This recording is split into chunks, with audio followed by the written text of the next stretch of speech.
All right, starting off first with a Flying Eagle cent. Now these 1 cent coins are very, very valuable. So this is the 1858 1 cent coin, Flying Eagle, right? Now it has the 8 over the 7. So this also has the large letters as well. So here's the difference between small letters and large letters on the Flying Eagles. The large letters, the A and M, will be practically touching. You see that there's a gap there in between the A and the M on the small letters. So very easy to distinguish those. Now for the 1858, where the 8 is over the 7, if we zoom in here to the top right of the 8, you can see that 7 sticking out there. So look for that. If you guys have any Flying Eagle cents you may have inherited in a coin collection, you know, look at those with your coin microscopes on that date to see if it's the 8 over the 7. This coin ended up selling for $13,000. And it is graded by NGC at a mint state 64, so had it been in, you know, very poor condition, it wouldn't have sold for nearly as much.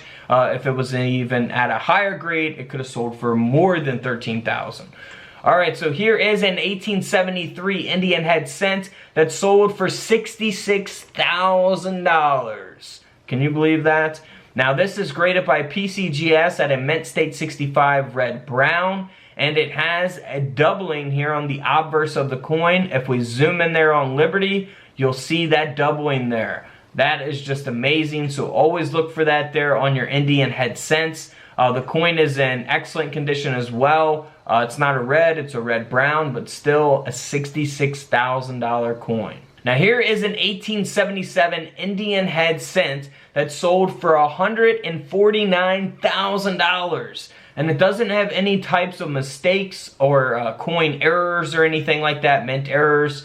The real value in this coin is 2 things. It's a very low minted coin, and it's graded at a mint state 66 red by PCGS. So what does low mintage mean? It means that they didn't produce a lot of these coins. So for the 1877, they only made around 852,000 of these coins. So if you have them in very good condition like this, they're going to be extremely rare. You know, they're already rare enough. Even in bad condition, they can sell for, you know, a decent amount of money. But in this condition, at this grade, $149,000. Now here's a 1909 SVDB, graded by PCGS at a mint state 67 red. If you guys didn't see my recent video, I just picked one of these up. Actually, Brian Hooper sent me this coin, but mine is not as good a condition as this because this is a $94,000 penny.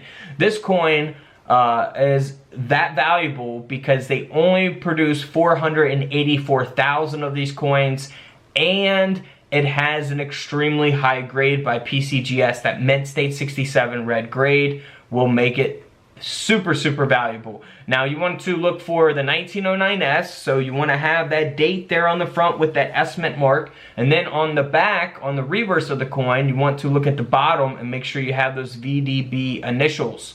So that's the designer's initials there. So that is a very rare coin. Even in bad condition. Mine's not in like really bad condition or anything, but it's still almost basically $1,000 coin, the one that I have. This is a $94,000 coin, so you'll see how much the values fluctuate based on the grade of the coin. Now here is the 1914 D mint mark. This is another key date to look for. Always look out for the 1914 D. It's a low mintage coin as well, and this being graded at a mint state 65 plus red will make it even more rare. This penny sold for $28,000 because of its low mintage and because of its condition slash grade. Alright, now here's a 1923 S. Now this is graded at a mint state 65 red. Now this coin's solely valuable because of that high grade. If there's not many of these 1923 S Lincoln wheat cents out there at a mint state 65 red grade, then it's going to increase the demand. If there's thousands of them at a mint state 64, then it's not going to be you know, so much valuable because there's a lot of them in that condition, right? But if there's only a handful out there in this condition, you know, then that's what's going to make it rare, and that's why the coin sold for $36,000. So keep that in mind. Grade population is very important as well. Now here's a 1943 D mint mark.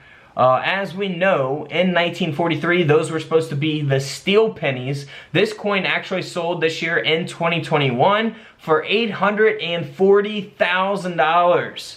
Let me know what you guys would do with $840,000. So if you guys inherited a coin collection, or come across wheat cents, make sure that you don't pass up the 1943 copper penny. 1943 is supposed to be steel, remember that. So if you find one that looks like this, you might want to get it authenticated. There's a lot of fakes out there, so beware of that. I have a whole video on the 1943 penny. Just type in 1943 penny couch collectibles here on YouTube, and you'll find that where I show you the difference between the fake pennies and the genuine ones. $840,000, guys. Unbelievable.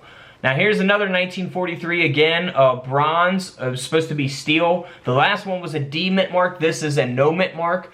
This coin also sold for thousands of dollars. This penny sold for over $340,000. $348,000 to be exact.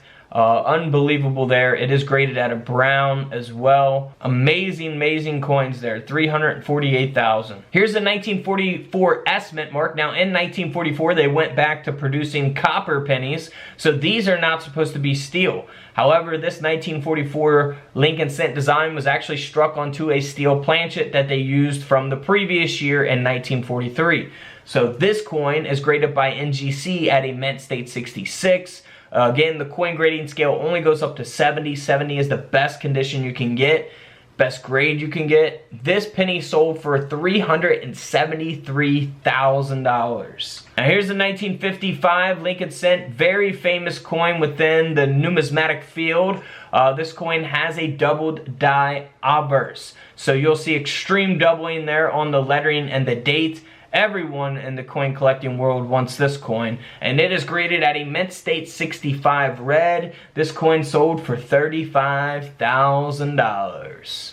Woo, 35 grand. Now here's a 1969 S, very well known double die penny as well. This Lincoln cent sold for $48,000 because of that doubling there on the lettering and the date 1969 itself. Absolutely amazing. You can see that there's nicks and scratches. It's definitely been in circulation at some point in time. Graded at a mint state 63 brown. Man, could you imagine being the person that found this coin? 48 grand. Alright guys, don't forget to subscribe in the middle. Check out the videos to the left of me. And until tomorrow, I'll see you guys in the comment section below. This is Couch Collectibles, and this is where I disappear.